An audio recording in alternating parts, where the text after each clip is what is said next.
These scenes of Cambodia were shot by a delegation of the Canadian Communist League, Marxist-Leninist, which visited the country from the 23rd to the 30th of December, 1978.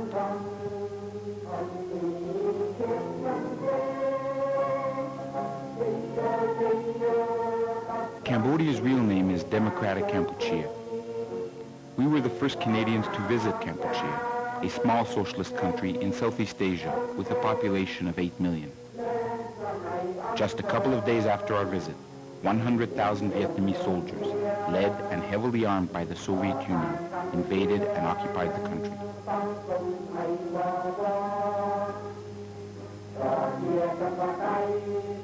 They attacked with MiG-21 and MiG-23 jets, aided by 4,000 Soviet advisors, Russian bomber pilots, and East German tank commanders.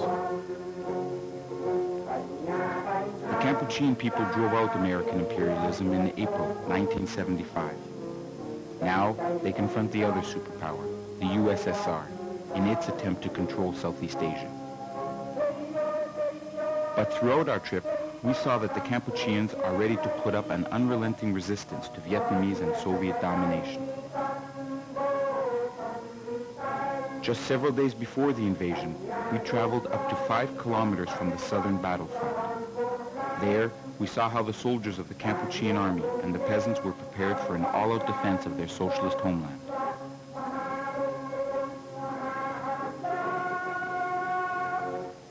We traveled over 1,000 kilometers through 6 provinces, stopping all along the way to talk to the peasants.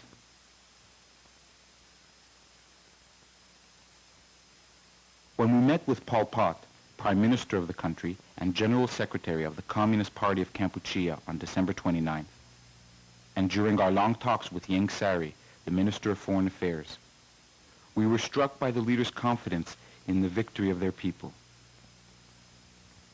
An aggressor is never strong, Ieng Sary said. We will win because the people are with us. Right now, Pol Pot and Ieng Sary are with the people in the countryside, leading resistance to the Vietnamese invasion. The Western press has launched a continuous campaign of slander against Kampuchea, talking of famine and massacres. But these famine and massacres were in the past the work of American bombs. Today it is the Vietnamese soldiers and Russian bombs that spread misery and death. This old peasant told us of the changes he had seen since liberation. He has retired, and his food, lodging, and clothing are all provided for by the cooperative. In 3 years of socialism, the people have achieved a great deal, and they are determined to defend it. To understand the deep roots and wide support the Kampuchean government has among the people, one has to realize how far the people have come in rebuilding their country from the ruins left by the Americans.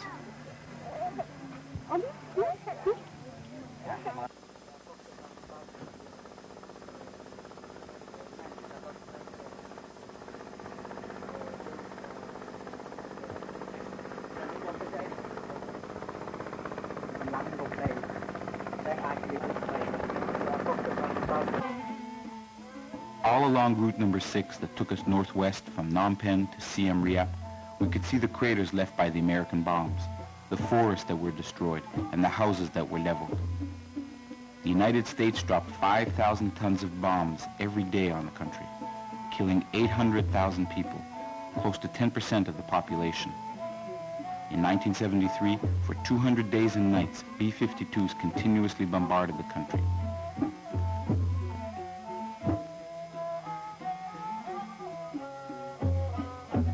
This is all that is left, for example, of the high school in the town of Schoon, once a city of 50,000 people, now completely leveled.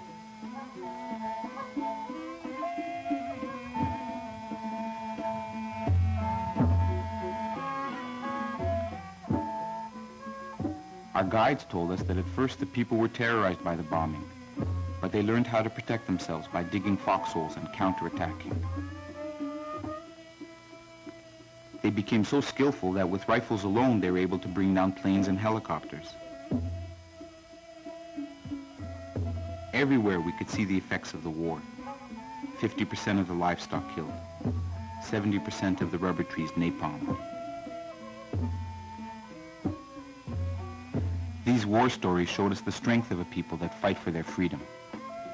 At the beginning, the Revolutionary Army only had old rifles, but it had the support of the people, and it defeated the American arsenal. On this battlefield, close to 1,000 revolutionary fighters gave their lives to liberate the Angkor Wat region and defend these monuments of Angkor Wat, part of the national treasure of Kampuchea.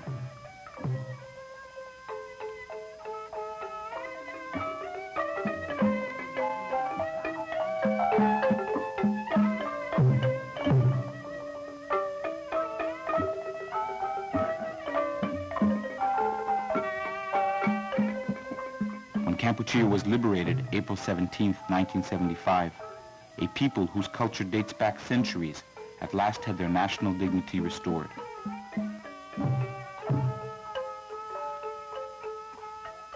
The detailed carvings at Angkor Wat describe the people's history.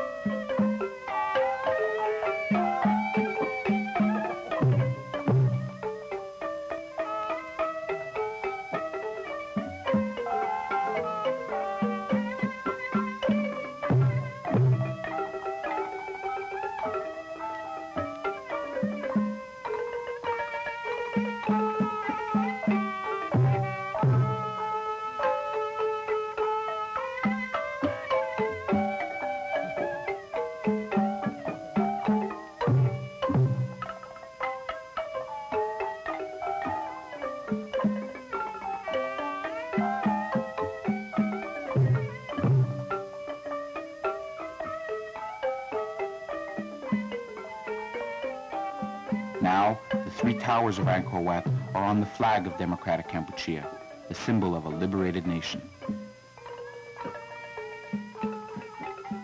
When the liberation forces marched into the capital city of Phnom Penh on April 17th, one of the first tasks they undertook was the careful and safe evacuation of the city. Everyone attacking Kampuchea presents the city's evacuation as a crime. But let's look at the facts. From the military point of view, an immediate threat to the city came from the Americans.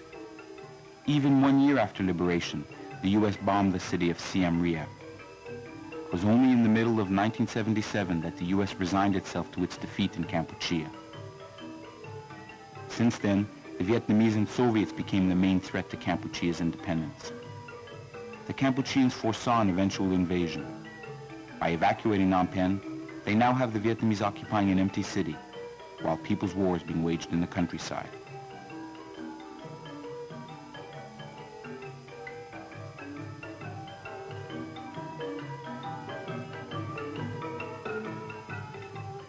This is the American embassy.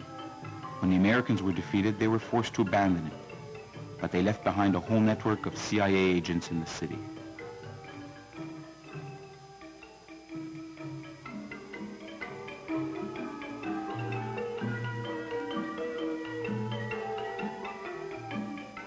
The destruction of the National Bank of Kampuchea is an example of the CIA sabotage.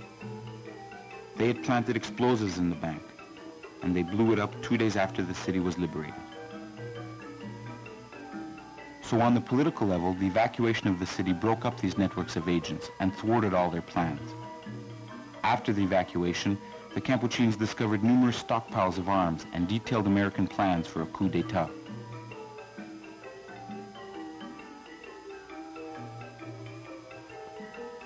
Phnom Penh was not left a ghost town. When we visited, several thousand people were working and going to schools there, keeping the city neat and clean. The evacuation was also necessary for economic reasons. Of the 3.1 million inhabitants, over 2.5 million were refugee peasants forced off their land by the American bombing. 300 people were dying of hunger daily. The evacuation of the people to the countryside where there was food ensured their survival. Cooperatives were set up in the liberated zones. They were ready to welcome, feed, and house the population of Phnom Penh.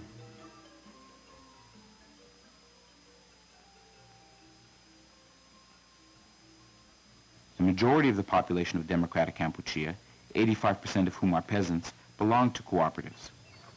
It's within these cooperatives that the Communist Party organizes the rebuilding and defense of the country.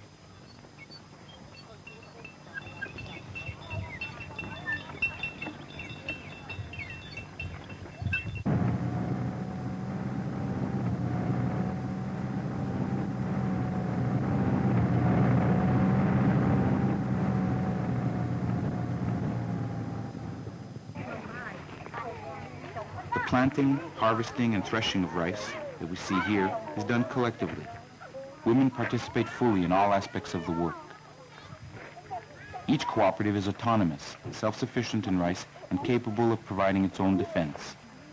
The peasants in each cooperative have formed guerrilla squads. As Pol Pot told us, the cooperatives guarantee that we can wage a war of national defense for a long period by relying on our own forces.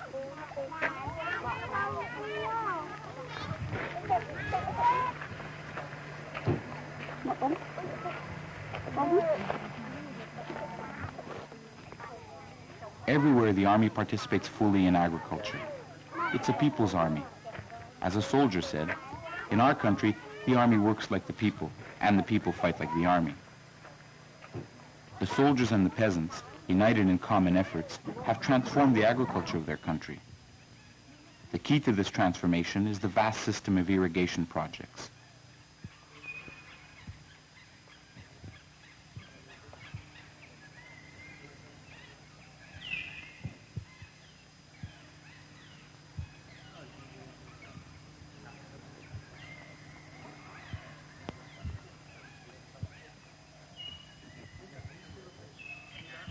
The peasants and soldiers built floodgates and dug canals for this reservoir to bring the water far into the interior and irrigate the land.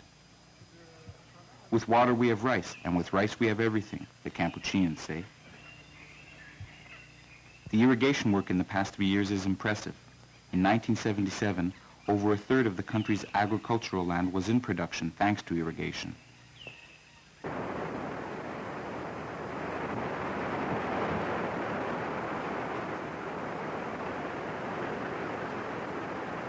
The January 1st Dam is another example of the remarkable achievements. It was named to commemorate the launching of the final offensive against the Americans in January 1975. The imperialists had always said that it was impossible to build a dam here.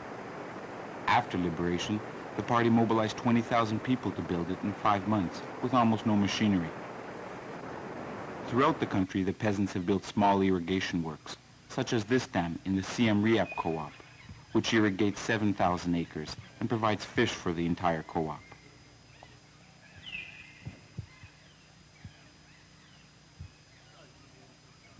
Irrigation plays a vital role in a country like Kampuchea, where 2 seasons, a rainy season and a dry season, bring the double danger of floods and droughts.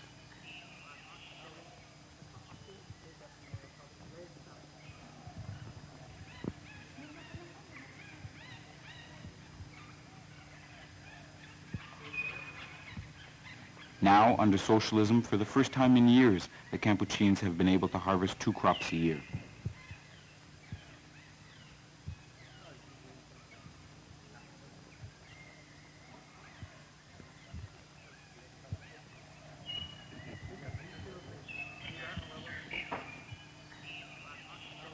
As our guide said, these vast expanses of green are the pride of our people. These are the new sprouts of the dry season that will be harvested in June.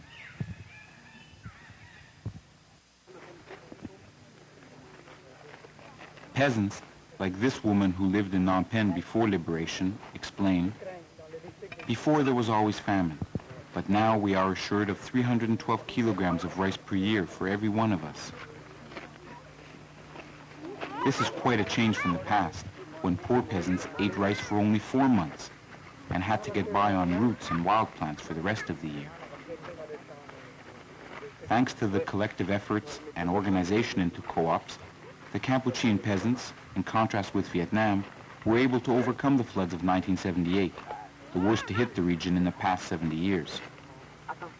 50,000 acres in the northeastern part of the country were flooded. The party called on other cooperatives to increase their land under cultivation. 70,000 new acres were planted. The surplus was enough to feed the entire population.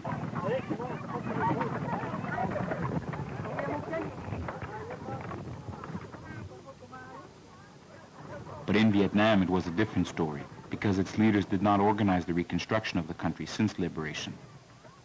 Today, in attacking Kampuchea, the leaders will try to make off with Kampuchean rice, as they did in 1977. That's why during our trip, everywhere we saw peasants hurrying to bring in the harvest, to store rice and arms, before the Vietnamese attack they foresaw for the month of January.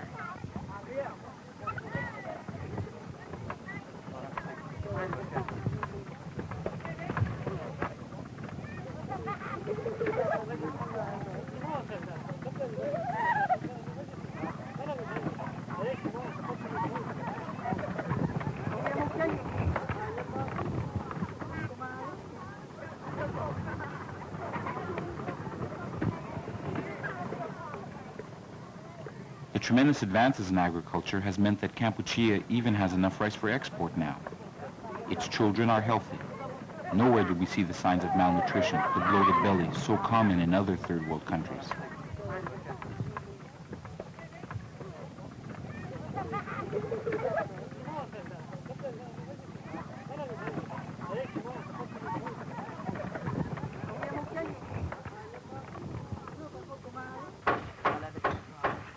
The people since 1975 have also turned their country into a huge construction site.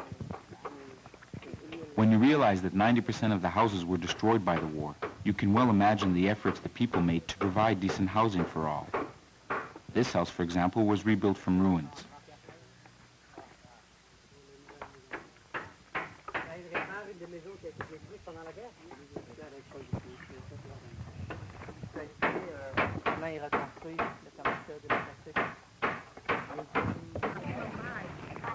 At the Ang Nor cooperative we visited, every family had its own wooden house, elevated from the ground to prevent flood damage.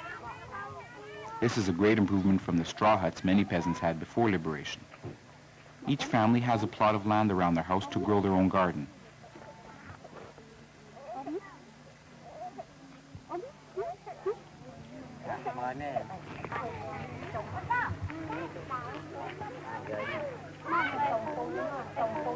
Step by step, the people are developing the riches of their country. This woman is boiling silkworm cocoons. The silk will be used to make clothes for the people in the co-op. In small workshops like these in all the cooperatives, the Kampucheans make tools, agricultural equipment, construction materials, and clothing. They rely on local raw materials. Slowly, the factories that were destroyed during the war are being rebuilt, but the economy remains mainly an agricultural one, with the beginnings of light industry.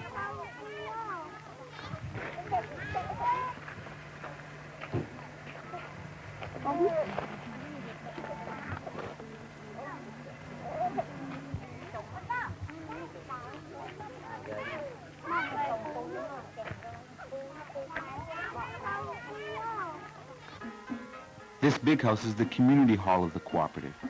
It serves as a dining hall, classroom, meeting hall, and cultural center. It's here that the peasants meet to collectively decide upon the work of the co-op.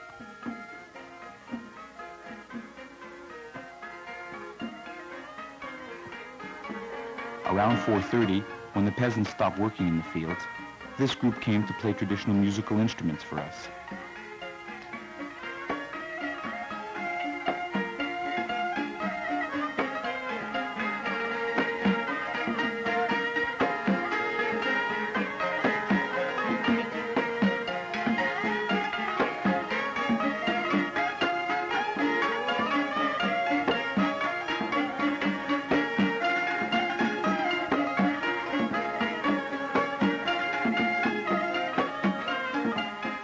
The medical team we met explained that teams like theirs, there is about one team for every 100 families, had eliminated more than 80% of the malaria throughout the cooperatives.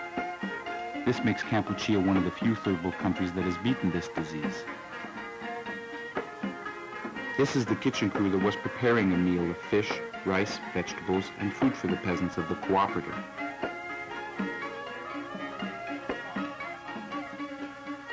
Everywhere we went, we saw the children taking part in the rebuilding of their country. These youngsters explained that they worked in the fields from 7 to 10 in the morning, rested from 10 to 2, and went to school from 2 until 5 o'clock in the afternoon. The Western presses claimed that children in Kampuchea were mistreated. Donald Jameson, the Canadian Minister of External Affairs, violently attacked Kampuchea at the UN, claiming that there were mass executions and attacks on human rights in the country. In the name of these same human rights, many of these girls saw their parents killed by American bombs, their houses destroyed 4 or 5 times. In the name of these same human rights, under the pretext of liberating the people, these children have seen their country invaded by Vietnam and the USSR. But for 3 years under the Pol Pot government, these children, like all working people, had finally seen their human rights respected for the first time, the very right to live and the right to control the destiny of their country.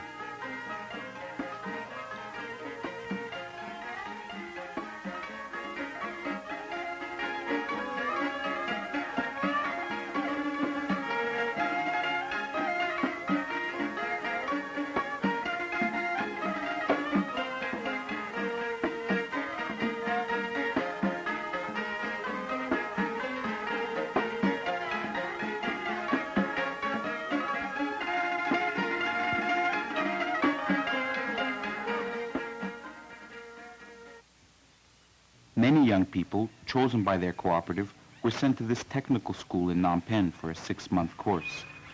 When we visited, 300 girls and 400 boys from 13 to 23 years of age were attending the school.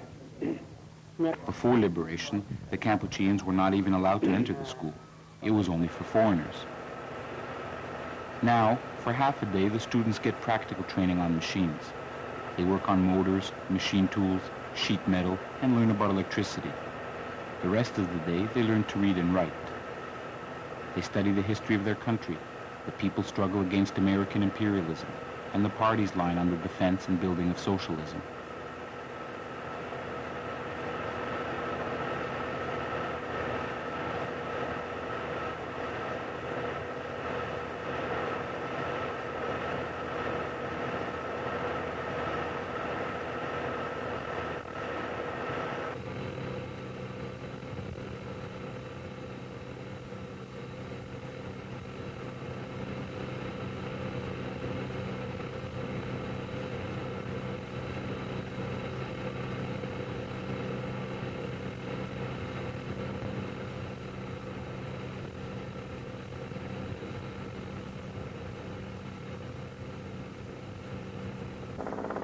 When they go back home, these children know how to turn bomb shrapnel into agricultural machinery, how to make pipes out of old tin cans, how to rebuild motors such as the one used in this ferry boat.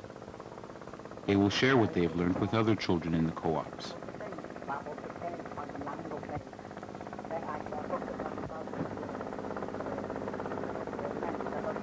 But in contrast to the Communist Party of Kampuchea, the Vietnamese leaders did not make their people's welfare a priority. In a camp of Vietnamese refugees very close to the border, people gathered around us to explain why they had fled Vietnam.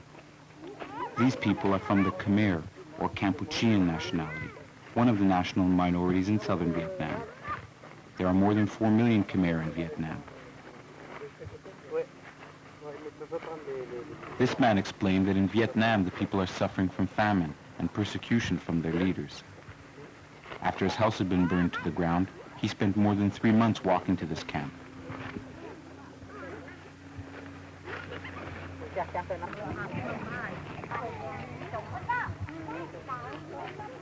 This woman fled with her 6 children. Her husband had been forced to enlist in the Vietnamese army. The old man is showing us the knife wounds inflicted on him by a Vietnamese soldier.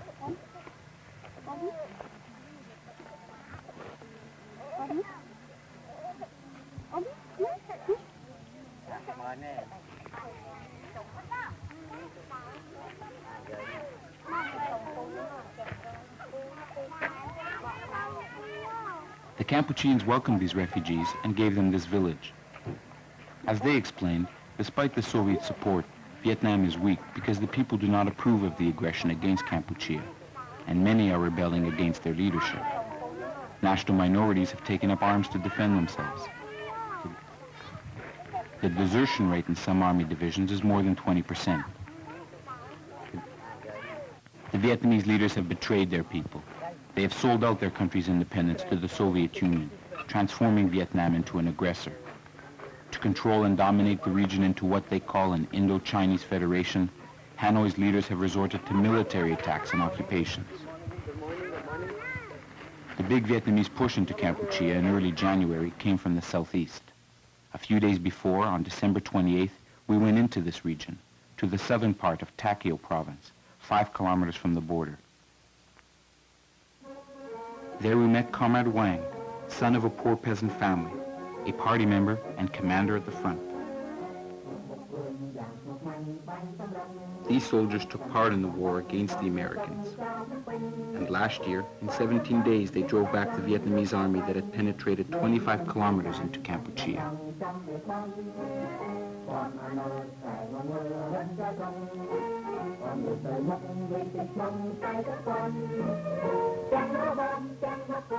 Like all of the commanders in Kampuchea, Comrade Wang is responsible for both the fighting and the production in his region. He showed us rice fields cultivated by the peasants little more than a kilometer from the front. We have more than 700 kilometers of common border with the Vietnamese, he said. Their aggression is not going to stop us from farming this land. At all times, the peasants are ready to drop their farm tools and pick up a gun. In the background, in the bushes, the Kampuchean artillery is hidden, ready for a counterattack.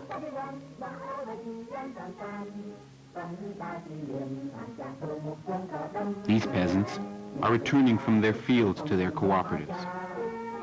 Members of a mobile production brigade, they can rapidly become a guerrilla squad. Brigades like these are found in all cooperatives. Not just the army, but the entire people are ready to confront an aggression. Backing up the regular army soldiers are 2 other levels of armed forces in Kampuchea. The smaller regional forces can cut communication lines and capture arms. In addition, the guerrilla squads of 20 people or so can harass the enemy by laying bamboo traps and planting mines.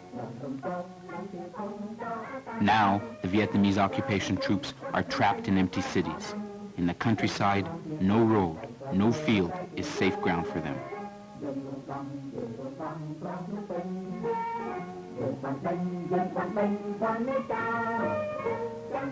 Already, squads block their tanks by cutting off roads and destroying bridges. Hardly a month after sending 100,000 soldiers into Kampuchea, Vietnam has been forced to rush in an additional 50,000 as reinforcement.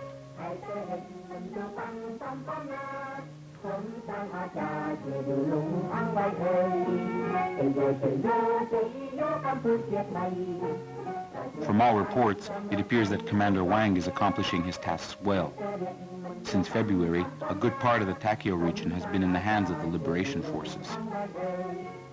The unity between the peasants and the Kampuchean army means that an occupier, once inside the country, can never rest. The Kampucheans today are ready to fight the same kind of people's war they waged so successfully against the Americans. For example, this is all that is left of the bridge that linked Phnom Penh to the whole northeastern part of the country. The bridge was a vital part of the American supply route. It was super protected, floodlit at night, surrounded by electrified nets that even went down to the riverbed in order to stop torpedoes and kill any divers that might attack it. Everyone who used it was searched. But the underground of the Communist Party blew it up in 1973. They prepared a delivery truck with a false bottom filled with explosives. In the middle of the bridge, they stalled the truck. The guard started shouting in anger that no vehicle was allowed to stop on the bridge. The young driver said, "Okay, I'll go get a mechanic." Everything had been timed to the last second, so that just as he reached the exit off the bridge, the truck exploded, cutting off another key route for the American aggressors. In 1975, when Phnom Penh was liberated, the revolutionary forces once again outwitted the enemy's plans. They attacked from all 4 sides, north, south, west, and east from across the Mekong River.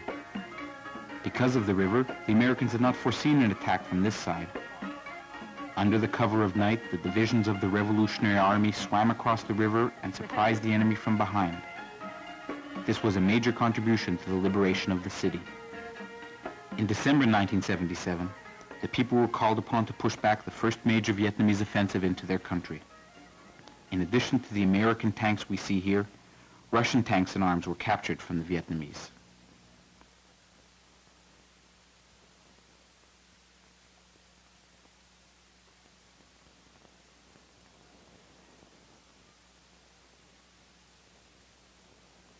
Pol Pot and Yang Sari explained to us the importance of Kampuchea's struggle.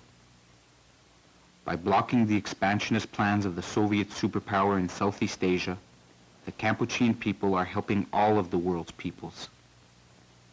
The Kampucheans today are the most determined obstacle to Soviet domination in this region.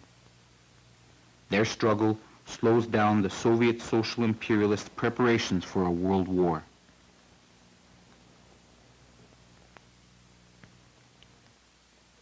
The Kampuchean people refuse to be crushed by the B-52s and the American bombs, and they will not be crushed by the MiGs and the bombs of the Soviets. The Kampuchean people are a proud and determined people, a people who have rebuilt their country from ruins with their bare hands, a people who for the first time control the destiny of their country, a people who will never stop fighting until they have liberated their country once again. The people's war has begun. The people's war will win.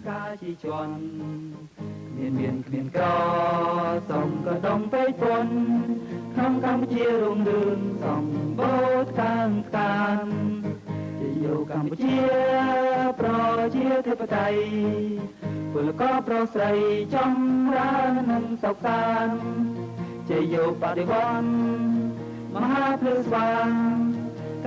រុងរឿងជានិញនិរន្តរ៍អើយយោ